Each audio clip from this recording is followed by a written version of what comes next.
The drone footage had been circling for 11 minutes before anyone on the ground saw the horse. He appeared at the edge of a dry creek bed, moving through the amber light of late afternoon like something the land itself had exhaled.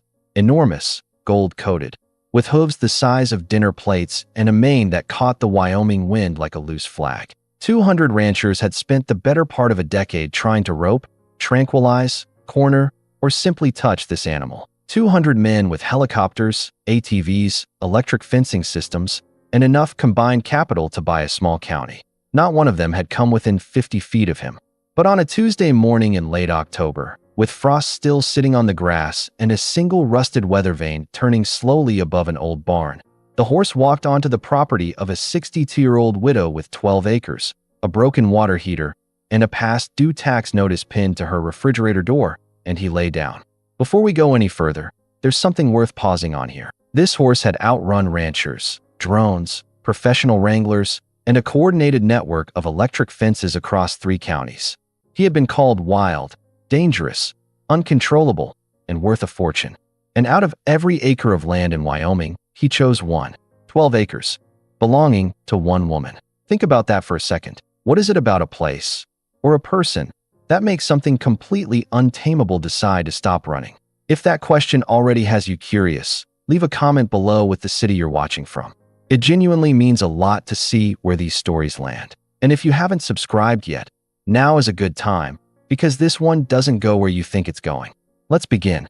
The Bighorn Basin region of northwestern Wyoming is not a place that forgives weakness.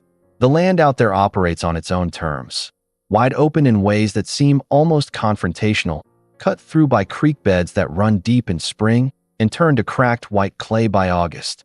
The sky sits low in winter, bruised purple along the ridgeline by 4 in the afternoon. The wind doesn't gust so much as lean, a constant, deliberate pressure that peels paint off barns and pushes old fence posts slowly out of alignment year after year.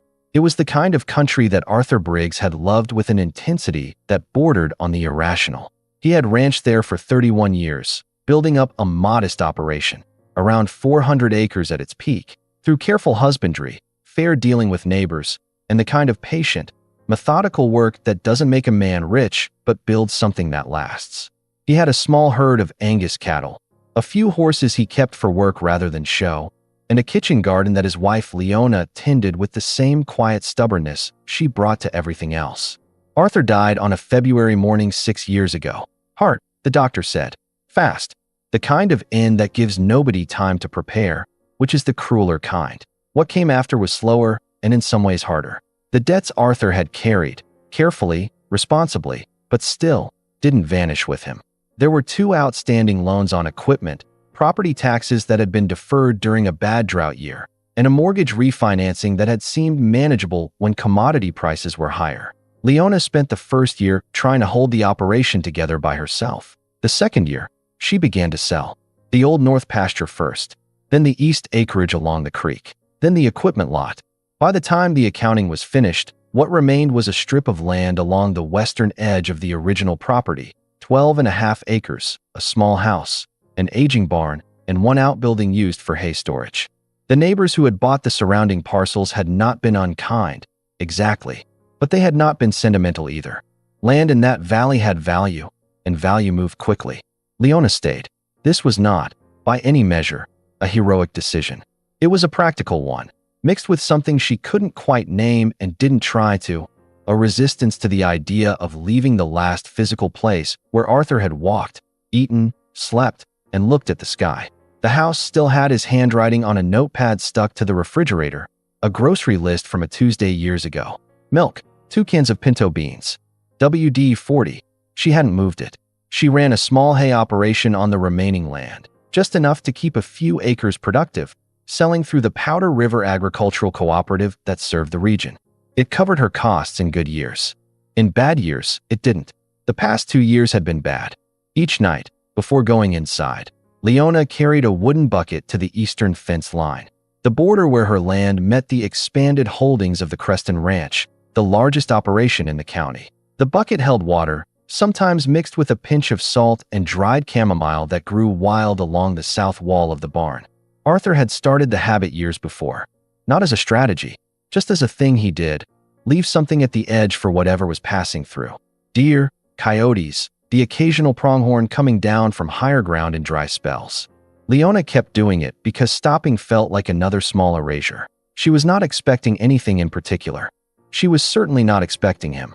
The first reports of the horse that would come to be called Sovereign appeared approximately 9 years before the October morning he walked onto Leona's land. He had been sighted near the Owl Creek Mountains initially, a young stallion, clearly of mixed breeding, but with a size and conformation that stopped people mid-sentence. Deep gold coat, 17 hands at minimum. A chest like a draft horse with the legs of something built for speed. Whoever had bred him, and nobody ever established this conclusively, had produced something outside the expected catalog. He moved through the region like a season, showing up near one property, gone before anyone could react, grazing along fence lines without crossing them, drinking from stock tanks left unattended. He was not aggressive. He was not destructive. But he was completely, categorically unwilling to be contained. The first organized attempt to capture him happened in his second year of sightings, organized by a coalition of ranchers who recognized his breeding value. They used traditional wrangling methods, a slow approach, familiar techniques. The horse watched the riders close to within 200 yards, then turned and covered a quarter mile in under 30 seconds. The lead wrangler later described it as watching something that had simply decided, with complete calm, that the conversation was over. The second attempt, the following spring, used a helicopter. The horse ran for 11 miles before the fuel situation forced the helicopter to turn back. By the fourth year, Sovereign, a name the county had settled on informally, the way rural communities name things that resist official categorization, had become something between a local legend and a standing embarrassment. He had been the subject of 3 formal capture operations, one attempt involving tranquilizer equipment that went badly when the dart missed and hit a fence post, and an elaborate fencing scheme that cost one consortium of ranchers approximately $40,000 and resulted in the horse standing on the correct side of the closed gate, as if he had always intended to be there. What nobody in those years fully accounted for was this. Sovereign wasn't simply fast or instinctively fearful. He appeared to read intentions. Approach him with a rope coiled at your side. He was gone before you raised it. Approach him with open hands. No halter, no agenda. He might hold position for 30 seconds, maybe a minute, watching. The men who tried this almost universally reported the same unnerving sensation, that the horse was assessing them rather than the other way around, and finding them wanting. By year 6, the organized pursuit had modernized. Roscoe Callahan, who ran the Creston Ranch and served as president of the Basin Ranchers Association, had poured significant personal resources into the effort. Roscoe was 67 years old and had spent his adult life building something most people in the region genuinely respected, a well-run cattle and breeding operation, methodically expanded over 4 decades through shrewdness, networking, and a capacity for long-term thinking that most of his peers lacked. But Sovereign had become a different kind of problem for him, not purely financial, though the horse's stud value was genuine and substantial. It was the principle. A wild stallion moving freely through a landscape that Roscoe and his peers largely controlled felt, to Roscoe, like a loose thread. Something unresolved, something that made the neat order of things look slightly provisional. He authorized the use of aerial drones equipped with thermal imaging.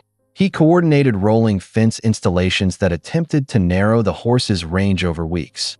He hired a professional wrangler from New Mexico who had a national reputation for capturing difficult animals. A man who arrived, watched Sovereign move for 2 days, and then asked for his fee back. The horse shed weight over the following year. His hooves showed signs of stress from the constant movement across rocky terrain.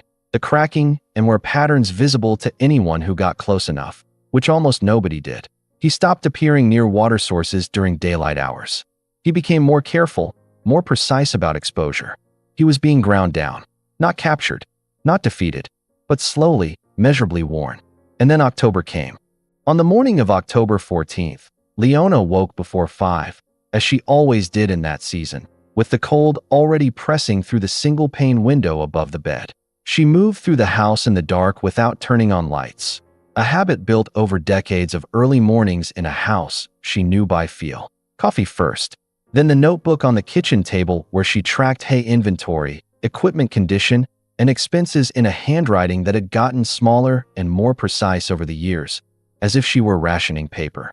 The tax notice was still on the refrigerator. She glanced at it the way you look at a sore tooth with your tongue, not directly, but aware of it constantly. The amount was not enormous in the abstract. In the context of her current income, it was substantial. She pulled on her coat and stepped outside just before 6. The frost was heavy that morning, the kind that makes every stem and grass blade look outlined in white, the whole landscape briefly precise and formal. She crossed to the barn, checked on the 2 older horses she still kept, a mare named Dulce and a gelding called Pepper, both past their working years, and then she gathered the bucket from its hook on the east barn wall. She mixed the water by feel. A measure of salt from the coffee can Arthur had kept specifically for this purpose, still on the same shelf. A handful of dried chamomile from the bunch hanging near the door.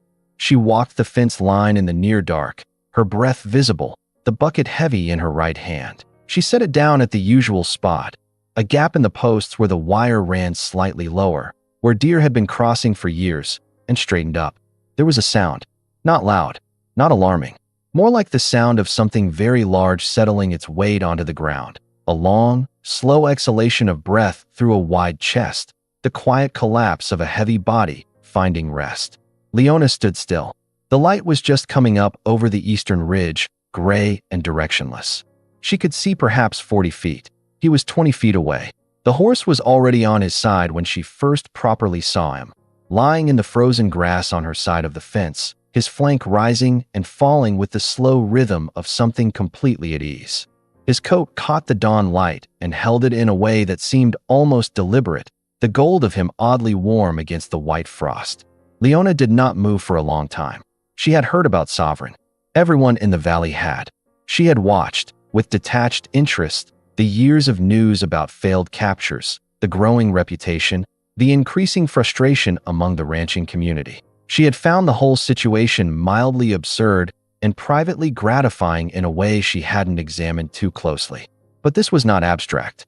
This was a 17-hand horse lying down 20 feet from her fence line, breathing slowly, with his eyes half closed. She set the bucket down the rest of the way, very carefully, and backed up 2 steps.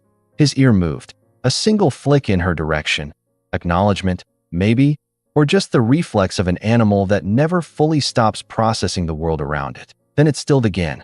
She stood there until the light was fully up. 40 minutes, maybe more. The cold was serious by then, settled into her joints. She didn't go inside. By the time she finally turned back toward the house, the frost had begun to lift from the grass, and the bucket was empty. She told nobody. Not that day. Not the next day, when the horse appeared again before dawn and was gone by mid-morning.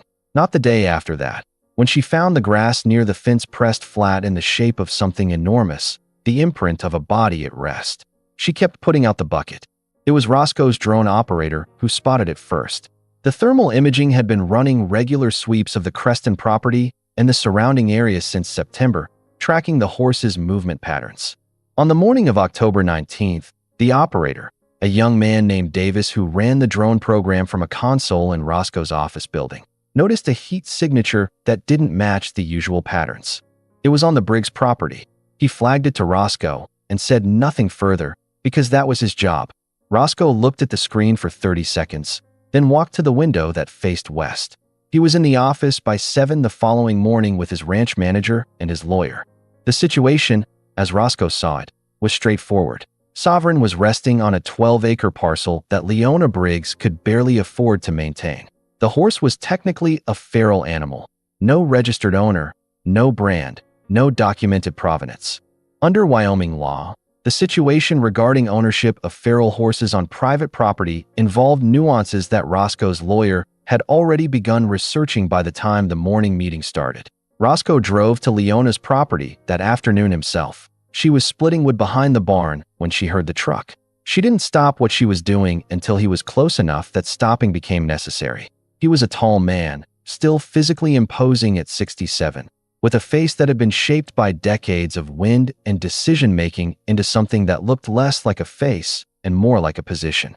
He held his hat in both hands, which was a deliberate gesture. She recognized it. He told her he knew the horse had been on her land. He told her he understood that she might not have known what she had. He told her about the stud value, about the breeding program, about what the animal could mean for the genetic lineage of working quarter horses in the region. Then he told her about the offer: full retirement of her outstanding property taxes, purchase price at 300% of assessed value for the parcel. All she needed to do was sign a management access agreement, a standard document. His lawyer had already drafted it, allowing his crew to enter the property at scheduled times to secure the animal. She listened to all of it without asking a question. When he finished, she was quiet for a moment, and then she asked him one thing: whether the horse would be left to live as a free animal or used for breeding. Roscoe told her that wasn't the relevant question. The relevant question was whether she wanted to lose the property to the tax authority in February. She didn't answer that. She told him she'd think about it and went back inside. Roscoe walked back to his truck slowly. He was a man who had spent decades reading negotiations, and something in that conversation had given him a feeling he didn't entirely trust. The specific flatness of someone who has already decided and is being courteous about the timing of the announcement. He drove back to the Creston property and told his ranch manager to double the drone sweeps. What he didn't know, what nobody knew yet, was that 3 nights earlier, Leona had brought Dulce and Pepper out of the barn at dusk and stood with them at the east fence while Sovereign watched from 20 feet away. The old mare had walked to the fence line and extended her nose. Sovereign had held position for a full minute before taking 2 steps forward and touching his muzzle to hers. Leona had watched this and felt something she couldn't name shift inside her chest. She went inside and took the tax notice off the refrigerator. She held it for a while. Then she put it back. She called the county extension office the next morning and asked, very specifically, about Wyoming statutes regarding feral or estray horses that establish residency on private land. The legal framework, as the county extension agent explained, was both clear and complicated. Under Wyoming statute, an animal of unknown ownership that remains on private property for a documented period and is provided with care and sustenance could be claimed by the property owner through a formal estray process, a filing with the state brand board, a published notice, and a waiting period. The property owner was not obligated to surrender the animal simply because a third party wanted it, so long as no prior legal claim existed. Sovereign had no brand, no documented owner, no registration anywhere in the state. Leona filed the paperwork on October 23rd. The document was public record. Within 48 hours, Roscoe's lawyer had a copy. What followed was not dramatic in the way most confrontations are dramatic. There were no raised voices, no visible confrontation at the fence line. What happened instead was a series of quiet removals, the kind of pressure that operates through absence rather than presence. The Powder River Agricultural Cooperative sent Leona a letter explaining that her hay supply contract for the coming season was being discontinued due to a reorganization of their supplier network. The letter was polite. The timing was not coincidental. 3 neighbors who had previously, informally, allowed Leona to use their equipment in exchange for help during calving season stopped returning her calls. The diesel supplier she had used for 15 years raised her per gallon rate by 30% without explanation. None of this was illegal. None of it was even, in the specific framing each party would use, personal. It was the ambient pressure of a community in which one man was the economic connective tissue, the largest employer, the cooperative board chair, the person whose goodwill determined whether a dozen smaller operations had access to shared resources. Leona spent a week watching it happen.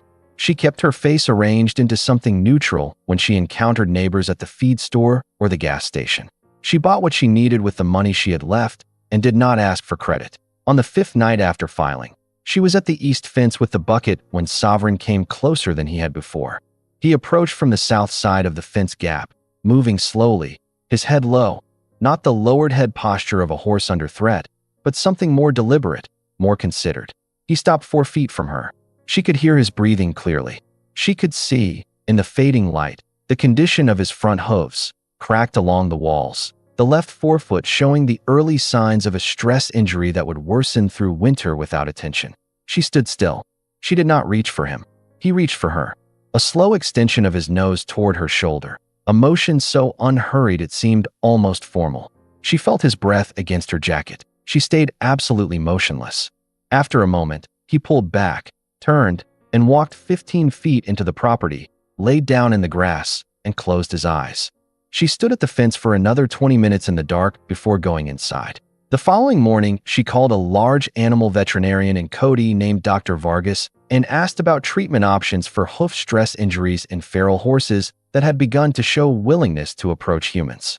Then she called the county brand board and asked how to expedite the estray process given documented evidence of the horse's deteriorating physical condition.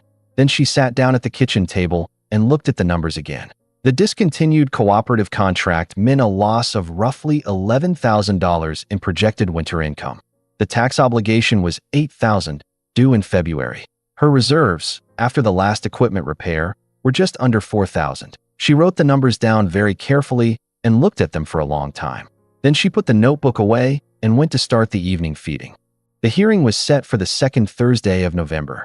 Roscoe had filed a formal objection to the estray claim through his lawyer, citing both a private ownership argument based on a creative interpretation of range rights that his attorney acknowledged was thin and a public safety concern. The safety filing was the more substantive angle. It alleged that Sovereign had demonstrated aggressive behavior toward ranch workers and livestock in the area, constituting a biological and physical risk under the county's agricultural protection ordinance. If the allegation held, the county could order removal of the animal regardless of Leona's estray claim. The hearing would be presided over by Judge Clara Oates, who had served the county court for 11 years and was known in the region for two things: a complete lack of patience for procedural theater and an almost scientific commitment to the evidence actually in front of her. The morning of the hearing, Roscoe arrived at the courthouse with his lawyer, his ranch manager, and a folder containing signed statements from 7 ranchers and 3 ranch workers alleging aggressive behavior incidents involving Sovereign. Charges that all 7 men delivered with the specific phrasing of people who had been coached on what to say and what to avoid. Leona arrived alone. She carried a manila folder with her own documentation, the estray filing, the veterinary correspondence, a personal log of dates and observations going back to the first morning she had found him on her land. She had also brought, folded in her coat pocket, a single photograph taken by a trail camera she had positioned near the fence 3 weeks earlier. The image showed Sovereign lying down in the frost, completely at rest, with the empty water bucket visible 6 feet from his head. The hearing began at 9. Roscoe's lawyer presented the safety objections first, thorough, professionally organized, leaning hard on the signed statements. He used the phrase uncontrollable feral animal 6 times in 20 minutes, which was 3 times more than necessary, and which Judge Oates noted visibly in her expression each time. Leona's presentation was brief. She laid out the timeline. She submitted the veterinary records. Dr. Vargas had driven out 10 days earlier and, in what she had described in her notes as one of the stranger professional experiences of her career, had examined Sovereign's hooves while Leona stood nearby, with the horse's attention moving between the vet's hands and Leona's face in a pattern the vet said she had never seen in a feral animal. The records showed a horse in poor hoof condition who had allowed medical examination without sedation. She submitted the photograph. Judge Oates studied it for a moment and asked Leona to describe what she was seeing in the image. Leona described the horse's posture, the proximity to the bucket, the condition of the grass indicating prolonged contact, a body at rest for several hours. She kept her voice level and her language plain. Roscoe's lawyer objected that a single photograph proved nothing about temperament or risk. Judge Oates said she was inclined to agree, and that a personal demonstration might be warranted. What nobody in that courtroom had anticipated, including Leona, who only found out when she asked, and the judge had said, "If you believe the animal's behavior can be documented in a controlled setting, I am prepared to adjourn to the property," was that 23 people would follow the 2 vehicles out to Leona's 12 acres on a cold November morning. Roscoe's lawyer tried to object to this on procedural grounds. Judge Oates looked at him briefly and said nothing, which was more effective than any response. They parked along the county road at the edge of Leona's property at 11:15. Sovereign was not visible. The land was flat enough that the entire parcel was visible from the road: scrub grass, the old barn, the fence line, the dark shape of the outbuilding. No horse. Roscoe stood with his arms crossed. His lawyer checked his phone twice.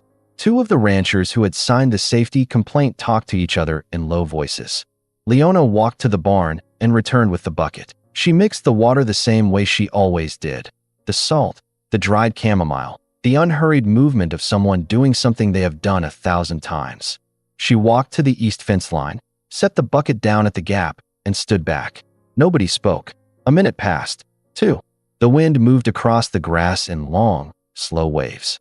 Somewhere down the fence line, a magpie called once and went silent. Then he came from the south. He appeared at the edge of the outbuilding's shadow, walking with the particular economy of a large animal that is not in a hurry because it doesn't need to be. His size, in open daylight with 23 people watching, was genuinely startling. The scale of him registered differently than in photographs or drone footage. He walked toward the fence line without hesitation, not rushing, his attention moving in a wide arc that seemed to take in every person present before settling on Leona. He stopped at the bucket, drank. Then, as 23 people watched in complete silence, he lifted his head and walked 3 steps toward Leona, and she raised her right hand and laid it against the side of his face, and he stood there. He stood there for a long time. Roscoe's lawyer said, quietly, that this proved nothing about unpredictability. Judge Oates said, equally quietly, that she thought it proved rather a lot, and that she would be issuing her ruling before the end of the business day. The ruling arrived at 4:17. It affirmed Leona's estray claim. It dismissed the safety complaint as insufficiently documented. It included a single additional paragraph noting that the court found no factual basis for the characterization of the animal as aggressive, and that the documented evidence suggested an animal in recovery seeking stable conditions. Language that, in its specificity, strongly implied the court had considered who had written the safety complaint and why. Leona read it at the kitchen table with a cup of tea she forgot to drink. She sat there for a while in the fading afternoon light, not celebrating, not crying, just sitting in the particular stillness of someone who has been holding something very heavy for a long time and has finally been allowed to set it down. Outside, through the kitchen window, she could see the shape of Sovereign standing near the barn in the last light. He was watching the house. November gave way to December without softness. The cold came in layers. First the hard frost, then the kind of sustained below-zero temperatures that test every system and structure on a working property. Leona moved through the days with the focused practicality of someone who has no margin for distraction. The water lines needed extra insulation. The hay supply required rationing to make it through to spring. Dulce's left hip was bothering her in the cold, and the extra attention she needed cut into the early mornings. Sovereign stayed. This was not guaranteed, and Leona never took it as such. Each morning she half expected the east fence line to be empty, the grass undisturbed, the horse gone back to his years of ranging. But each morning he was there, sometimes near the barn, sometimes at the southern edge of the property, sometimes standing motionless at the top of the low rise that gave a view of the surrounding valley in 3 directions. A horse doing what horses have always done, which is also watch for things. Dr. Vargas came twice more in November to continue treatment on the hoof injuries. The first visit, Sovereign let her work for 20 minutes before moving away. The second, he held position through the entire examination. The vet said very little during these visits beyond what was necessary, and on the second occasion, when she was packing her kit to leave, she paused and told Leona that in 18 years of large animal practice, she had seen nothing quite like this. Not the horse specifically, but the specific shape of whatever was happening between the horse and the property. The cooperative's canceled contract remained canceled. There was no dramatic reversal there, no sudden community repentance. 3 of the ranchers who had signed the safety complaint avoided Leona at the feed store with the focused deliberateness of people who know they've done something they'd prefer not to examine too closely. 2 others, separately, at different times, found small reasons to stop by the property over the following weeks. Once to return a Finch stretcher Arthur had lent out years ago, once without any stated reason at all, a brief visit that ended with Leona offering coffee and the man accepting it, and both of them looking out the kitchen window at the horse standing in the paddock. Roscoe did not return. He did not pursue further legal action, which his lawyer had told him was unlikely to succeed given the ruling's language. He did not withdraw the cooperative position, which would have created too visible a paper trail. He continued to run the Creston Ranch with the same methodical efficiency he had always brought to it. But there was a quality to his absence from the conversation about Sovereign that communicated something. The specific quality of a man who has taken a position publicly and been publicly wrong, and is managing the geometry of that fact. In late December, A woman who ran an equine rehabilitation nonprofit 3 counties over reached out to Leona after seeing the court filing in the public record.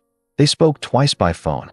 The nonprofit worked with ranches that were willing to host horses during recovery periods, providing veterinary support and modest stipends in exchange. The arrangement she described wasn't income in any substantial sense, but it would cover the veterinary costs and provide a framework for the relationship between Leona's property and Sovereign that had some institutional structure to it. Leona said she'd think about it and called back 2 days later. The tax obligation was still due in February. She sold the old hay baler she had been holding onto for no good reason except that Arthur had bought it, got 60% of what she'd hoped for, and paid the obligation with 2 weeks to spare.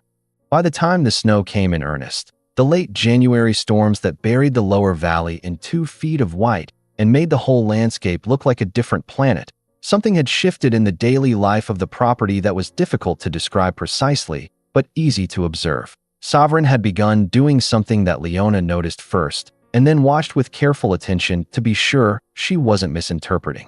When Dulce and Pepper were turned out in the small paddock each morning, he positioned himself at the paddock's perimeter, not aggressive, not possessive, just present. When something spooked the older horses, a low-flying plane, a coyote on the south fence line, a sudden gust rattling the barn door, they moved toward him rather than away. He absorbed the disturbance. He was, in whatever way a horse can be such a thing, an anchor. On the morning that 2 county inspectors arrived, a routine visit initiated, it later became clear, by a formal request from a neighboring property. Sovereign was standing at the entrance to the property when their truck came up the drive.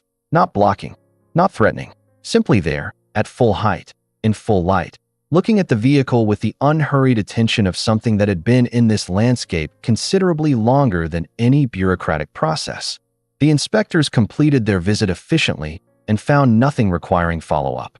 They said very little on the way out. One of them looked at the horse for a long moment before getting back in the truck. Dr. Vargas finished the hoof treatment series in January. She submitted her notes to the county brand board as part of the estray documentation process.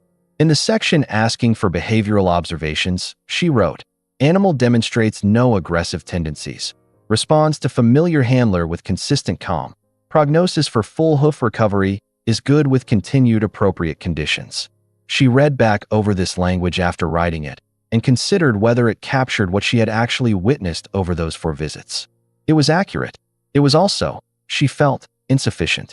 What she had watched was a 17-hand horse that had spent years being pursued across 3 counties lying down in the snow and letting a 62-year-old woman clean and wrap his hooves with the patience of something that has finally found the place it was looking for. She didn't know how to put that in a county form. She left the notes as they were.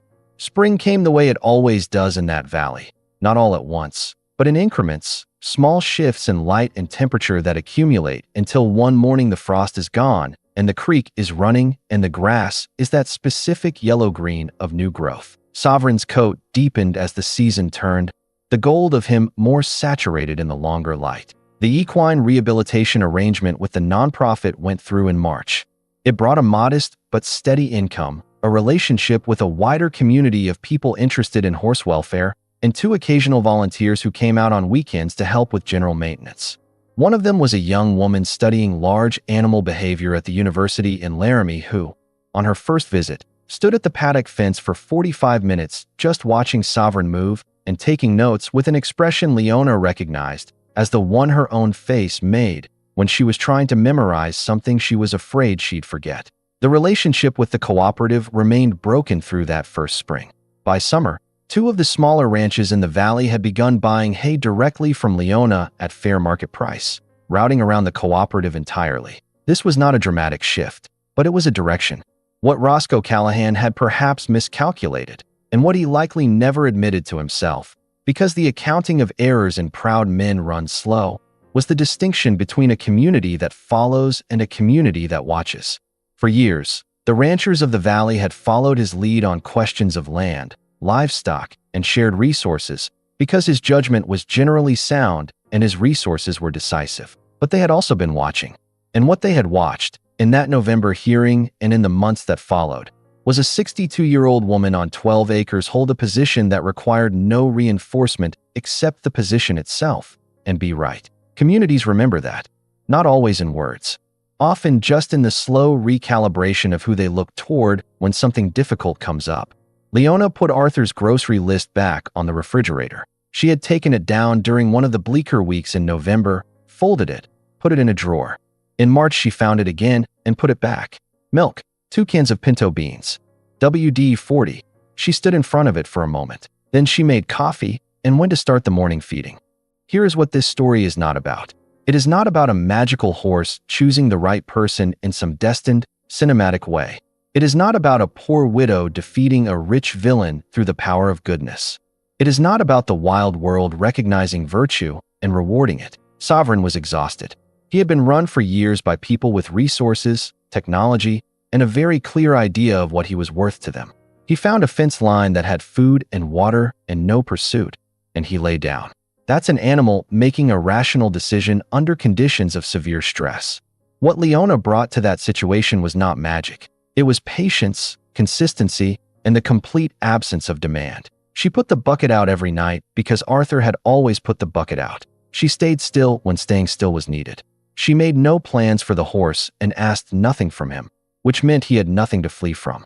And when the pressure came, when the financial structure of her life was quietly being dismantled one contract at a time, she made a choice.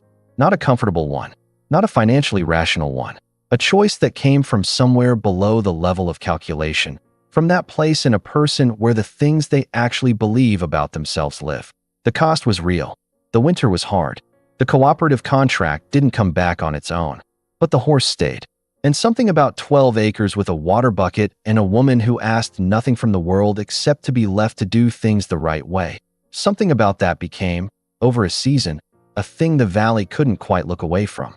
Whatever name you want to give that, integrity, stubbornness, grace, it held. That's the story. If something in it stayed with you, leave a comment below. Tell us where you're watching from. This community keeps growing because of you, and every story we tell is made better by knowing you're there. Until next time.